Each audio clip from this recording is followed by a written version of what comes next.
How do you sell real estate through social media? Well, today we're here with Cindy Garcia, and we're going to let you know all about it. All right, so I'm here with Cindy Garcia with Spyglass Realty. Hi, Ryan. One of our agents. How are you doing today? Good. How are you? So, just a brief history. You started with us on the Wire team for a year. We worked with Isabel, and then was it 3 or 4 months ago? Came over to the Indy part of it, right? Yeah. So tell me about before you got into real estate, because yours is a little bit of a unique journey, and I know you're killing it with social media. What did you do before? Okay. So before, I was an entrepreneur still. So I had my own business and I did lashes and then I tattooed people's faces. So microbladed eyebrows. And before I didn't want to share a portfolio on a website. I needed to get clients and stuff. And so I would use social media. So I used Instagram, and that's where I predominantly got all of my clients, was through social media. So, and where were you at this time? I was in California. Okay. And then I moved to Austin, and I brought it with me, of course. And I tried to make that business work here, and it didn't. Partially because I think I didn't dedicate as much time. I was exploring a new city, doing all the cool things. And I started posting a little bit more about that. So when you were doing, and what is it you're doing? Microblading. Microblading. So how many followers did you get at that point? I think at one point I had 12,000 followers, but then it dropped when I started okay, I'm not doing this anymore. Yeah. And of course you lose some because they're dedicated to that. And then when I moved to Austin, I lost a lot of California-based followers. So yeah, too. I think when you came over here, you had about 7 or 8, right? Mm-hmm. 7 or 8,000, and then now you're over 10,000, on the way to 11.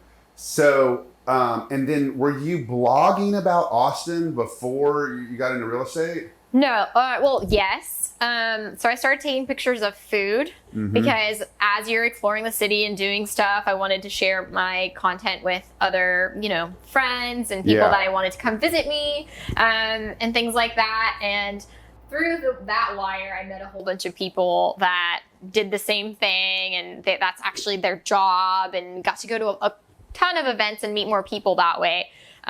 So it was just a fun thing to do that led to free meals and meeting new friends. And then it kind of turned into a little bit more of, okay, well, every time I go out, I'll post a picture of where I am and what I'm eating. And where did you learn the social media techniques? Was it all just your own, or? No, I went to different courses. Originally with the first business I had about the importance of social media in your business. And back then, it wasn't as big. So this was before Instagram had their business profiles and their ad targeting and all that stuff. So I think it was a little bit more organic. Yeah, it was easier to get more, right? Exactly. Yeah. But I went to different, little different conferences, like 3-day conferences or little, courses I took here and there. That helped a lot. But yeah, I didn't learn it all on my own because it is tough to navigate. Gotcha. And so when you came to Austin and you were doing more food stuff, local events, stuff like that, and then you got into real estate, and I think you went from 8 to 10,500 followers right now. So tell me about how are you? What is the mixture of what you're showing off the city versus putting in real estate? What advice would you have for someone? Well, even before that. I think you were the one that told me, because I originally had 2 Instagrams. Yeah. So when I first moved to your brokerage, you said, hey, Cindy, why aren't you posting on your more Austin, where you have actual people from Austin asking you, where should I go eat? What should I do? And I guess I didn't think of that because I was like, why would people want to see homes also on top of food and where to go and what to do? But it was super helpful. Yeah, because everyone wants to see homes. Yeah, everyone wants to see pretty homes and where to live and what restaurants close to what home that's for sale. Yeah. So that conversation led me to post every now and then a couple homes and let people know, hey, I'm also a realtor, just in case you didn't know that. So that was really, really helpful. And now I've found a nice little balance where I'm like, okay, people know I'm a realtor, but I don't want to overshare because that gets annoying. But then I have now I have like 50% of my followers are buyers or sellers. Yeah. And then I have 50% of people that are legitimately just there for like, where did you go out last night? I want to go there. Yeah, right. What they just to see the scenes in Austin.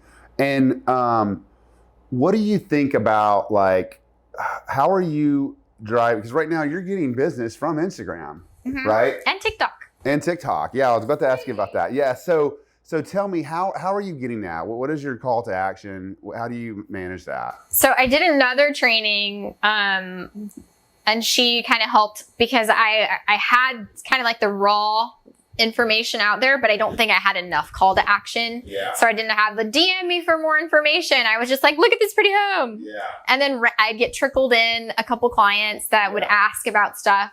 But then now I'm like, DM me for more information, and people will actually DM me, where is it located? I've been looking for a long time, or, I haven't had much luck with buying. Why? And you can either get into that conversation or decide to just say something very small that can turn into a phone call, which can turn into a coffee, which can turn into a sale of a home, or it can turn into, oh, well, in the future, I might buy with you. Yeah. So it's super helpful. Now, so are you adding these people to, your CRM?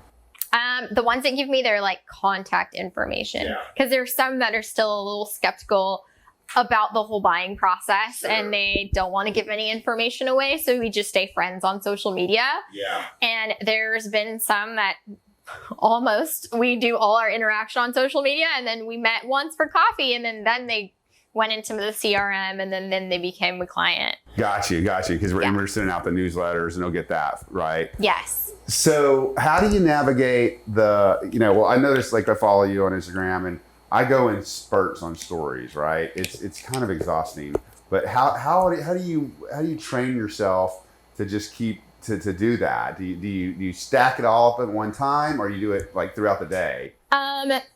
So I usually have like a content day, or if I know I'm showing houses one day, then I'll record, because you can't, let's say if we are showing to a client, you're not going to be on your phone and posting it on your phone. You really want that time to be dedicated to your client. But if there's if they're upstairs and you're in the kitchen, you can quickly record the kitchen and then post it on it like the next day. Yeah. If your client's not interested in the home, if they're in love with the home and you're bringing them competition, that may be a little tough. Sure. But yeah, that's usually how it goes. I'll usually be with the client and shoot the content very quickly. Or I know that there's a really nice listing, or let's say you have a listing, or someone at Spyglass has an amazing listing, then I'll just go and shoot some content and share it, and a buyer may or may not like it, or someone may not be in that price range, and they'll say, hey, I want something similar to this, and then kind of start the conversation that way. Yeah. And so what advice would you have for real estate agents that want to get into like Instagram and TikTok, and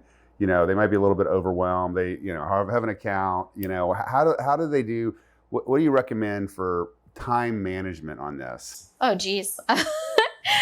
It's always I think it's not overwhelming. The unknown is overwhelming. Sure. If you don't know or have knowledge of something, it does get tedious and difficult, and you don't know what to do. And you're like, well, where do I start? Oh my gosh, I'm 30 minutes creating a reel. So it's just practice. So practice makes perfect. If you dedicate yourself 30 minutes a day to learn a certain thing, and then go from there and just post that, or maybe just post stories and just post pictures, and that's a start. So as long as you start to learn that process, I think it's great. But honestly, I think it's a very big disadvantage leaving your social media empty or not using it, because there are people that may go on the Spyglass website. Let's say they'll Google us and they'll say, oh, these people are great. Yeah. This person has so many reviews, and they'll go to their social media and there's 3 pictures and they have no idea what this person looks like. Yeah. I think you were the one that said it's people that like you, or if people know you, they like you, and they can trust you enough to potentially buy from you. Right. These are my 4 qualifications for being in your CRM. Know you, like you, trust you, would do business with you, but won't hit the spam button if they get a email with market stats that's not too wordy. Yeah. So same thing I feel with social media. Yeah. If they see that they can't relate to any of those 4 things, then why would they buy from you? Right. So I feel like it's almost, when you're checking a business or a restaurant and you're going on Google reviews or Yelp reviews, it's almost like that secondary backup. Yeah. Now, do you do any techniques like try to follow people? I did in the past where I would follow, when I first was growing my social media, I would follow a whole bunch of people that I thought I may be able to do business with at one point or another. And that was, again, when I was in the beauty industry, I would do that more because I felt it was more relevant. Now I mostly follow businesses and I follow other people that, I've had conversations with or, I find interesting, I guess. But no, I don't go and follow everyone because I feel like that scares people. Yeah, but also isn't there like a bad ratio? Like if you have 10,000 followers and you're following 10,000 people, doesn't that kind of trigger the algorithm that? I try not to focus too much on the algorithm because it does change every day, I feel almost. But yeah, I think there's a thing where you don't want to follow too many because then it messes with your. And speaking of algorithm changes, I think it was last year, year before that Instagram announced that, we are a video platform. Mm-hmm. So tell us about that with Reels. Are you posting a lot of Reels? Yes. So I post, I think now 75% of everything I post is a Reel. But before they officially announced that we were a video platform, most people would say if they contacted me for real estate, it was like, I like the videos that you shot. So I would always shoot videos because pictures are really nice and pretty. Yeah. You can edit a picture. You can't really get the depth and the perception of a home without a video. Yeah. And during COVID, I felt there was so many people that wanted to do Zoom calls or, video conferencing to purchase a home. Yeah. So I got used to that. Okay, so what kind of phone are you using? An iPhone. Yeah, I mean. I have the new iPhone. Yeah, honestly, I've said it for years that if you're in real estate, iPhone's where it's at. Not just for the picture part of it. Every real estate app comes out on iPhone and then like a year later on Android, right? Yes, and I feel the share quality, there's more, I guess, iPhone users than there is. So you can share pictures, you can. So, what was I going to ask you? What do you think about you have a personal profile, right? You don't have a creator or a business, or do you?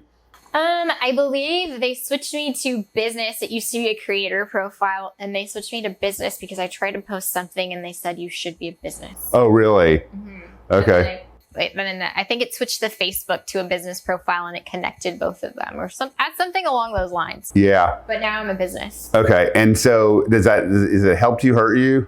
I feel like it's probably hurt me. Yeah. What do you do? And the only reason you're doing that is so you could share it with Facebook. Because I switched mine to a personal. You did? Yeah. Was that much help? Was that helpful? No, for like the first, 10 days. I mean, I was really into Instagram when I first, 3 or 4 years ago, I taught classes at ABOR, and I had all these stair-step techniques and, follow, unfollow, all this stuff that I did. I got really into it. I got to like 3,800 followers. And then I just left it alone for like a year and a half. Now we're doing it more, but I cannot break 4,000. I mean, It's crazy. I mean, again, I don't put nearly as much time as I should. But yeah, it's hard to grow your following. And I think you made the point that it doesn't really matter. And again, my Instagram, at Ryan Rodenbeck, is geared towards agents. And I think one of the problems I have there is I don't have, it's all about like agent tips, and I don't have enough personal stuff on it. Mm-hmm. And it's probably the same thing with Facebook too. I mean, I put personal stuff on my stories, but I think people want to get to know the personal side of you, right? I agree. Yeah. I think, I don't know. Everything is personable. So like the power of being Ryan is that you're Ryan. There's no other Ryan, right? So you have to share that with others, which is crazy that now it's like we have to share something on screen to, to either drum up business or make new friends or whatever the case may be. But showing that personality and who you are is going to separate you from all the other realtor, brokers out there. Yeah, I get more engagements on like a family photo than anything else. So I think, for my part of it is I'm reluctant to do this, but I need to practice what I preach, which is actually 75% personal and 25% business, right? So let's talk about TikTok. Tell me about that. TikTok is crazy. I think it's definitely Instagram. It's clearly a social platform, but it's definitely Instagram when it was just iPhone users and you can build your following in like a day, whatnot. There's so many users, and I think the amount of users is now over the amount of TikTok user or the amount of Instagram users. Wow. But it's easy to just capture an audience. It's a storytelling app. So what I've noticed, if you're telling us the long story, you want to click to the next video and watch the next video and listen to the entire story. So it's definitely gravitational, and people find themselves on there for a couple hours at a time. So if you're a realtor and you're not making content for TikTok, or reusing your Instagram content and putting it into TikTok, I think you're making a mistake. So is your content for TikTok completely original to TikTok? No. So like some of the things I'll recycle and I'll put onto my TikTok, and then other things, they'll just be like quick, silly videos. Like I made one this morning when I was sitting, like used one of the audios, and I was saying like clearly that the market's slowing down, but for buyers, this is your time to do it, right? Yeah. So I put like a little snippet and did the voiceover, and I already probably have 3,000 views on it. Wow. It's a 5-second video. Wow. So again, like the more eyes that see you on social media will go to your website and do all that. Now, you're getting leads from TikTok? Yeah, I've had a close. One of my buyers, she's super sweet, great to work with, out-of-state buyer, found me through TikTok because I posted a video about California and Texas. Yeah. And the comparisons to the cities, because even though we don't like to compare both, there's certain aspects of cities that are familiarized to a different state that, people can correlate. So how are you getting those? Are they direct messages? She clicked the link to go to my Instagram, DM'd me through my Instagram, hopped on a phone call, met for coffee. Yeah. So I noticed you also have, we have the personalized websites. Do you direct anybody to there? Do you ever get any leads from that? I've had a couple. Yeah. Definitely go there. But the main thing is getting to DM you. Mm-hmm. Right. Okay. And for me anyway. Yeah, right. I know how to handle that. Yeah, well, I mean, whatever works, that's more personal anyway, And then, okay, so you've been in our YouTube curriculum. We have a YouTube curriculum for our agents, and it's going to be on a Trainual so people can take it if they haven't been on it. But and the reason it made me think of that is because, and I think in the first or second video, Owen Video is our consultant. He talked about Owen Himsmath. Talked about doing videos of California versus Texas. Is that where you got that idea from? No. That was so if you're on social media, you notice the trends, you notice the things. So one of the first videos I posted, and this was again when TikTok was younger, you always see people talk about California and moving, and honestly, like 50% of my buyers are from California. Yeah. Because they can relate and I can relate, so it works. Yeah.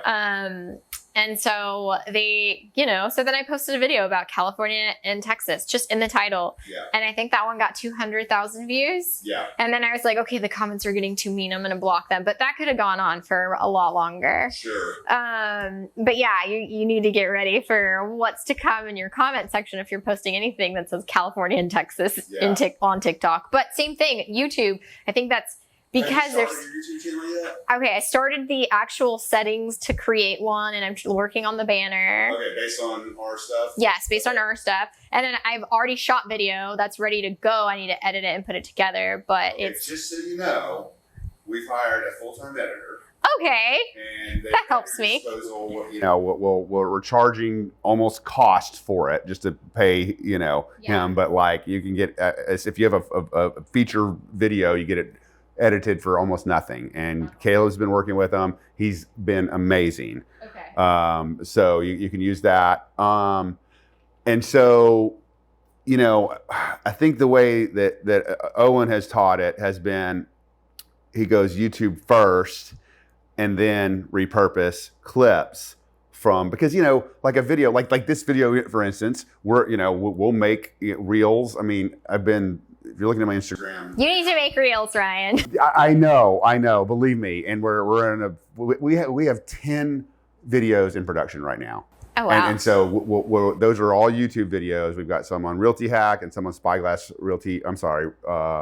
Actually Ryan Rodenbeck, and then our at Spyglass Realty YouTube that will go to RealtyHack YouTube, to Ryan Rodenbeck Instagram. And so the idea here is we want to get a bunch of them filmed and release them, trickle them down. Okay. So you know, so the next course that we have, you went to the 3 YouTube ones. The next one, I haven't even scheduled yet, is repurposing your YouTube videos for reels for TikTok and YouTube. I mean, Instagram. Okay. And Owen has like 400,000 TikTok followers. Wow. Yeah. Wow. So you're getting started with YouTube. What was your first video that you made? So I've been using whoever is available to record, because I need someone to hold the camera. But the first video I made, which was also very successful on Reels, because I plan to repurpose them, was 5 reasons to move to East Austin. Okay. And then, so that one had 5,000 views on Instagram, so that's good. Yeah. And a ton of saves, which makes me very hopeful that someone's thinking of moving to East Austin in the future is going to go back and be like, hey, can you help me? So that was one of them. I need to edit. And then the other one was 5 reasons why people are moving to Round Rock. Right, because you remember Owen says make the silos, right? Yes. So yeah. That's the silo I'm working on, and I'm going to do Clarksville. I'm going to do 78704 Travis Heights. And then I was going to do a couple others. And that's the one silo. And then I was going to do market updates. Yeah. And then I was going to do more of like where to eat in Austin next to like, hey, this new house is for sale. Well, and you know, I think, and so this is going to be a little bit self-promotional here, but you know, I think that with our group, we're very social media heavy. Right. And do you follow the social media channel on Workplace? Yes. Yeah. So like what's interesting is I posted a video on a market update, I don't know, last month or whatever. And I think it was one that I actually put out somewhere on the newsletter. I think you put one out a couple of weeks ago that I like repurposed and talked about when I was in Italy. Yeah. And I'm literally like, steal this. Right. And when the agents will put it on YouTube or whatever, and they'll put it back on the social media channel, and it's so much better than my video. You know, I mean, they're taking what I'm saying, but their production value is much better, and that's fine because I'm just like blow through everything and just, you know, go. But don't you feel like we're having other people in the company that are doing things like that? Like Amir's got 100,000 TikTok followers, and you know, Randy White's doing an amazing job on YouTube. Does that help feed into, you know, your drive to do that? Yeah, I think definitely signing on to the brokerage was heavily because you like social media so much and because you found a value in it. Yeah. And I love cold calling like everybody else, but but the fact that our team has that, like, we know the world is changing, we know the way business is changing. It's so important, and I love that. And yes, it's like you watch something, like, I want to do that, and I want to do that. So it's super helpful. Yeah, and talking about video, you know, it's like we had our huddle, and you know, we have a huddle every Tuesday at 10:30. It's required for people that are on leads. We actually encourage people that aren't on leads on there. But what we talk about is, like, you know, video is everything, right? And so I'm not talking about, forget social media for a second, but like if you talk to somebody on the phone and you're going to meet them at a property, you know, send them a video, recap some stuff with them, you know, through your phone, you know, using BombBomb, using video text, like that is, it's the next best thing to meeting someone. Right. I agree. So, I was on leads before I joined the Wire team, and I didn't do the BombBomb, or the BombBombs weren't required or whatnot. And I don't even think I knew how to do a BombBomb video. And now, like, if I get a lead, I'll create one, and they're more responsive if you create a bomb video versus if you don't. Like, I've got a phone call, I've got a text message like, oh, I saw your video, I'll call you right back, or something, because I feel it's more personal. And one of my lenders does bomb videos too, and that's the reason they get calls back, was because they're like, oh, they made it so personal and I appreciate it. And it was just not like a written out email or something that's a template. They made it especially for me. So I think those are super helpful. Well, and not only that, with Follow Up Boss, if you're using the Follow Up Boss number, which you probably aren't, because you bring in almost all your own leads, right? I try. Yeah, and so if you bring your own leads, you don't need my leads, and I completely promote that. But using the Follow Up Boss number, you can record a video that will go through as a link, and if they have their number saved, it'll show up like kind of like a YouTube one, right? And I think that's really good, helpful. So wrapping up, like when it comes to agent, what would a piece of advice be for an agent that says, you know what, I really want to get this ramped up. I really want to get committed. I want to start, without them losing their mind, and not being able, because we're talking about agents that are probably doing some business, but they want to have more of a social media presence. What's your takeaway? Post more. Post like at least 3 or 4 times a day, whether that be I think if you could post a story every day, whether it be like, I'm headed to contract closing, I'm headed to the office, whatever it is, people are going to be more aware that you're there, and that boosts your social presence alone. And then if you post at least 3 times a week, which sometimes I don't do that, but if you post 3 times a week, like a standard post, that alone, it's like someone's going to be aware that you're there. Wait, and I forgot to ask you, but what about hashtags? Oh, hashtags, I mean, I use a ton and I rotate them. I don't always use the same ones because you never know what can change. But yeah, hashtags are important. If you don't have a picture with hashtags, then that's definitely an issue. All right, so where can people find you? Is Cindy Explores Austin? Cindy Explores Austin, and then on TikTok, I just changed it to Cindy Sells Austin. Oh, Cindy Sells Austin, okay. And just so you know, I waited till the end to ask you that, but we're gonna put this on the overlay at the beginning. Okay. So, it's been a real pleasure having you at this brokerage. You're having an amazing year. What are you at, like 7, 8 million contracted and closed for the year? I think I'm at 7. Yeah, that's amazing. And this is your 2nd year in real estate. 3rd. Yes. Okay, gotcha. Well, but the first year didn't count. It usually doesn't. It did not count at all. Yeah, right. No, for most people it doesn't. No. Thank you for being my guest today. Thanks, Ryan. All right.